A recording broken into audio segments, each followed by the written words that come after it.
السلام علیکم ورحمۃ اللہ وبرکاتہ۔ حضرت رافع رضی اللہ تعالی عنہ کہتے ہیں کہ ہم لوگ ایک مرتبہ سفر میں حضور صلی اللہ علیہ وسلم کے ساتھ تھے اور ہمارے اونٹوں پر چادریں پڑی ہوئی تھی جن میں سرخ ڈورے تھے۔ حضور صلی اللہ علیہ وسلم نے ارشاد فرمایا، میں دیکھتا ہوں کہ یہ سرخی تم پر غالب ہوتی جاتی ہے۔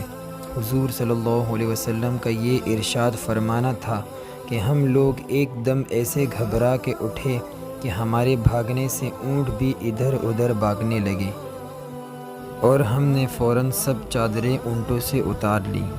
فائدہ: صحابہ کرام رضی اللہ تعالی عنہم اجمعین کی زندگی میں اس قسم کے واقعات کوئی اہمیت نہیں رکھتے۔ ہاں، ہماری زندگی کے اعتبار سے ان پر تعجب ہوتا ہے۔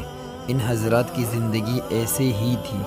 عروہ بن مسعود جب صلح حدیبیہ میں کفار کی طرف سے قاصد کی حیثیت سے آئے تھے تو مسلمانوں کی حالت کا بڑی غور سے مطالعہ کیا تھا اور مکہ واپس جا کر کفار سے کہا تھا کہ میں بڑے بڑے بادشاہوں کے یہاں قاصد بن کر گیا ہوں۔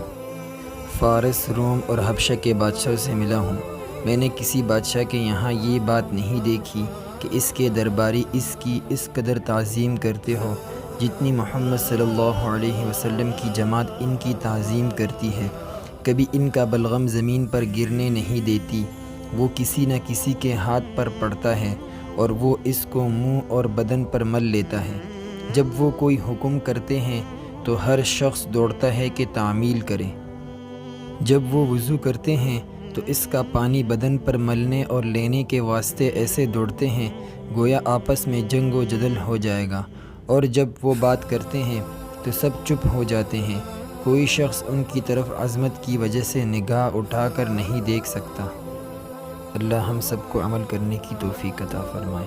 مزید اسلامی واقعات، حکمت بھری باتیں اور اخلاقی کہانیوں کے لیے ہماری یوٹیوب چینل مورل سٹوریز کو سبسکرائب کریں اور بیل کے آئیکن پر کلک کریں۔ جزاک اللہ۔